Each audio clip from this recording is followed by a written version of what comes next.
Assalamualaikum warahmatullahi wabarakatuh. Perkenalkan, nama saya Salma Nur Hidayah. Saya guru dari SMP Negeri 1 Cimenyan.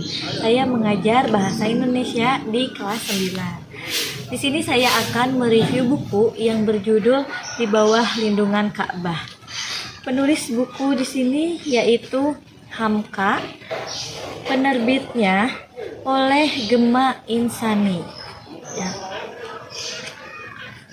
Penyunting naskah yaitu Maskah.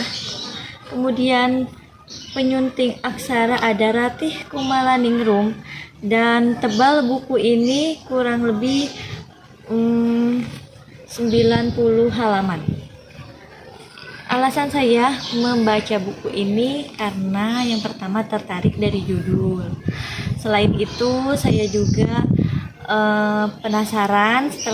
Sebelumnya saya membaca sinopsisnya terlebih dahulu, kemudian saya tertarik dari sinopsisnya sehingga saya ingin lebih tahu lagi mengenai cerita di buku tersebut. Novel yang berjudul Di Bawah Lindungan Ka'bah ini menceritakan seorang anak yang bernama Hamid. Dia adalah seorang anak yang berasal dari keluarga yang tidak mampu. Kemudian kehidupannya itu sangat mengkhawatirkan. Kemudian ada satu tokoh lagi yang bernama Zainab. Kalau Zainab ini dia berasal dari seorang anak dari orang kaya, ya, orang berada, sangat berbeda jauh dengan Hamid.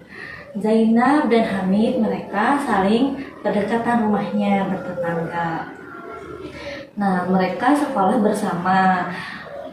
Hamid menganggap kepada Zainab sebagai adik sepupunya. Tetapi semakin lama semakin besar tumbuh, Hamid pun memendam perasaan kepada Zainab, dan Zainab pun sama memendam perasaan kepada Hamid. Dikarenakan perbedaan status sosial, mereka tidak bisa menyatakan perasaannya masing-masing. Jadi hanya bisa memendam saja. Kemudian Ibu Hamid meninggal dunia. Sejak saat itu Hamid tidak pernah lagi berkunjung ke rumah Zainab, tidak pernah bermain-main lagi ke rumah Zainab. Hal itu membuat Hamid merasa terpukul. Di sisi lain, Ibu Zainab memberitahu kepada Hamid, meminta tolong kepada Hamid untuk membujuk Zainab supaya Zainab ingin menikah dengan pilihan dari ibunya. Di balik itu Hamid sangat terpukul. Di sisi lain Hamid mencintai Zainab, tetapi Hamid pun harus membujuk Zainab menikah dengan pria lain.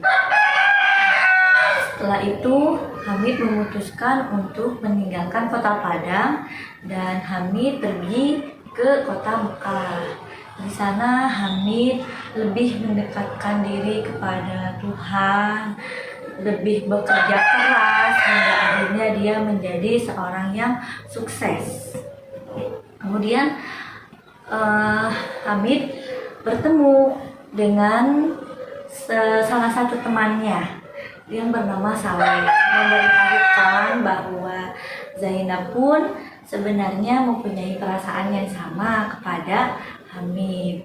Di situ Hamid menyesal karena tidak sempat mengungkapkan perasaannya kepada Zainab. Tidak lama kemudian temannya pun mengatakan bahwa Zainab telah meninggal dunia, dan disitulah Hamid mengelilingi Ka'bah atau tawaf mengelilingi Ka'bah, dan pada saat itu Hamid pun meninggal dunia. Jadi kasih tak sampai ini berkisahkan dua orang yang saling mempunyai perasaan, memendam perasaan, tapi tidak bisa disampaikan secara langsung hingga ajal menjemput mereka. Cinta dalam diam. Hikmah dari buku atau hikmah dari novel yang saya baca ini bahwa jadilah anak yang berbakti kepada orang tua, kemudian taat beribadah, dan cintailah kepada akhirat, kepada Allah, karena cinta dunia itu hanya sesaat dan tidak abadi. Sekian review buku dari saya. Mohon maaf apabila ada kesalahan kata dan kekurangan. Terima kasih. Wassalamualaikum warahmatullahi wabarakatuh.